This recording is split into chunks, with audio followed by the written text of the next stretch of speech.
I think the hardest question a man will ever ask themselves is, what do I do with my life? And before we can even ask that question truthfully, we must first become men. But what is a man? Is it the cigar-smoking, womanizing lone wolf who doesn't take no for an answer? Is it the soft man who turns the other cheek? Is it doing one habit over another? Is it physicality? Is it violence? Is it power? I say, find out for yourself what it means to you. Only you can walk that path, and all facts or statements on what a man is really an opinion. Compared to previous times in history, where what made a man was more well-defined, we live in a world that doesn't really care for rugged individualism. We pretend we do, but all these definitions and labels we give ourselves to feel more unique are really just boxes we put ourselves into to cover the void where a true personality would be. We have left the days of the Wild West, the days of conquest and true innovation. There are no new lands to discover, no new ideas that really change the world. We are lambs in the slaughter of the modern world. Our minds, morals, our bodies are all under attack by parasites that wish to drain us of life and ambition. Everywhere we go, something or someone wants to take our energy, whether in the form of money, of time, or of emotion. So, you might be thinking, why be a man? What's the point? We don't even know what one really is anymore. But if I ever had a definition for what it is to be a man, I'd say it is the acceptance of life. Waking up every morning, and despite all the reasons not to be honest, moral, or reasonable, one decides to do so anyways. Not because of reward, not because of praise. A man simply pushes forward towards a light from within, a light that can only be discovered by silence and contemplation, a light that can only be realized when you are surrounded by darkness. We cannot truly know ourselves until we are pushed up against a wall with no chance of escape, where the only option is confrontation with the self, where all the lies we tell ourselves lose effect, and nothing but the reality of what we are remains. It is through hardship, but also through love and joy that we forge our light, so that it may grow into a fire that burns within us in every waking moment. Reducing life to its bare nature is a form of alchemy itself. We transmute the coal we are given, and we attempt to make diamonds. A diamond's beauty and value is not because it is common, but because it is rare. Many people pretend to have changed, to be reformed, but true change and catharsis is the rarest gem of all.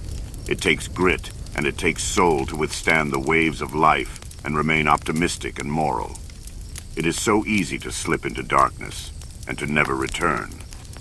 But it is within darkness, within sin and suffering, that we begin to crave the light. We begin to seek purpose and strength. We begin to develop humility and understanding. Some, however, will succumb to the darkness and never return. We see many people like this today. They are ruled by their shadow, ruled by anger and false justifications.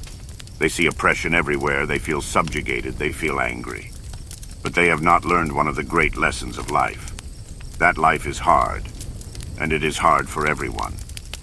No amount of money or luxury can save you from biology, from the elements, or from oneself. They fall into the illusion of happiness and safety being out there somewhere, never seeing they are the masters of their destiny and emotions. So I will ask you, what do you fight for? Illusion or truth? Truth is the essence of God.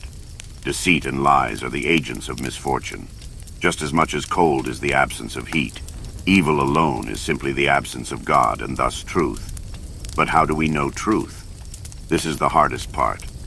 We all have the innocence of the child within, and because of this, we fall for the lies we are told and buy into dysfunctional behaviors and thoughts.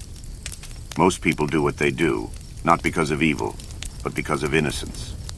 The desire to be protected, to be recognized, and to be safe in some form or another can bring about the horrors of man. It seems the only way to discern truth from falsehood is to pay attention to the effect of our actions, as well as the actions of others throughout history. Actions and thoughts that bring harm to oneself and/or others cannot be truth. The fire within man is both the agent for change and the harbinger of destruction. So what is fueling your fire? A desire for power, or the desire for force? Power and force are two different things. It would serve you well to meditate on the meaning. A man wields power. A coward wields force. When nobody is looking, what do you do? When you have a chance to be petty or violent towards those weaker than you, do you take it? Do you wish to dominate others? Or do you wish to bring out the potential in yourself and those around you? These are the decisions that decide which path we are pursuing. Power or force. All great men wield power. A power of character that is unmistakable when in the presence of. A person whose fingers are grazing the infinite, and a mind that flows with the rivers of time. Modern movies and music would convince you that a man is someone who hates and dominates, who seeks wealth of material above all else. Have you ever asked why? The war of our time is not one of nations or races, but of the spirit and the direction of human consciousness. It's not hard to see that some actions and feelings are higher and stronger than others. Joy is stronger than grief, and even anger is higher than shame. With an increase in the state of consciousness, we see that certain behaviors and feelings are more in line with truth, in line with progress, and in line with God. We live in a world that's consciousness is living in anger, envy, and guilt, and we can see the results of such levels of consciousness. This is why your attention is always needed, your outrage and opinion. Why sexuality is dangled in your face, violence and desire, choices and endless choices that don't really matter. Because if you are always wanting, always competing, and always pointing the finger elsewhere, you can never look within. How many of us are living in hell right now, residing in fear and hatred, wants that cannot be and desires that torture our minds? This kind of mindset is beneficial to our controllers, to be distracted with the illusion of political parties and race and gender. The hidden hand wishes for our complete enslavement to the material world and its traps. Love is the only way out.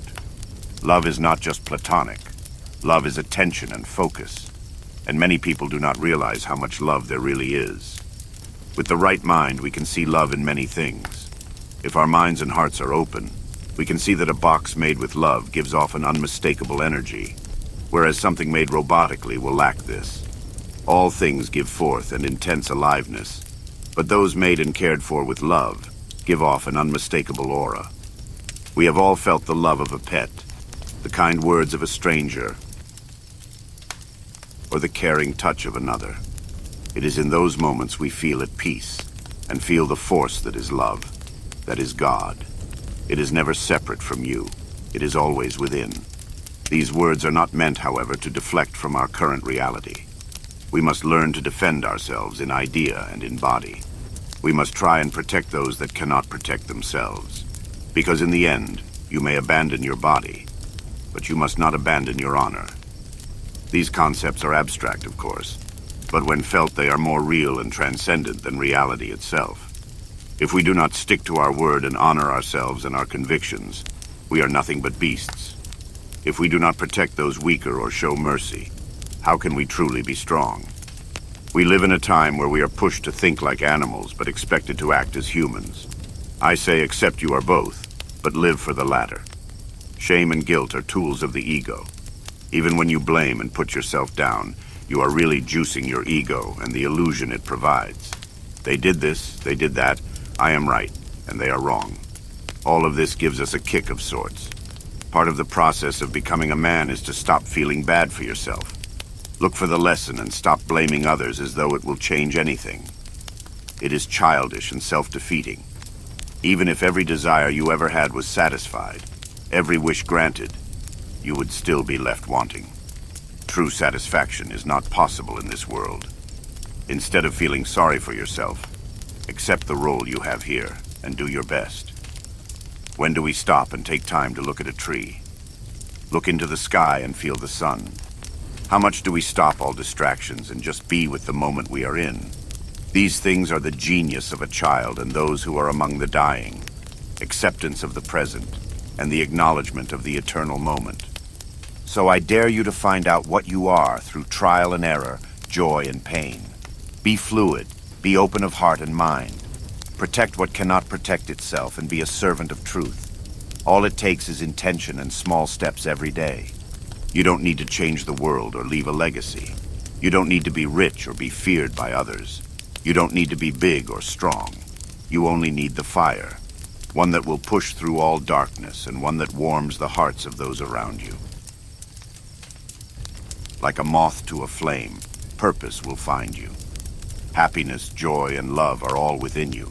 They do not need to be found. So don't worry so much. Dream up a good life and enjoy the process. It may seem hard, but I know you can do it.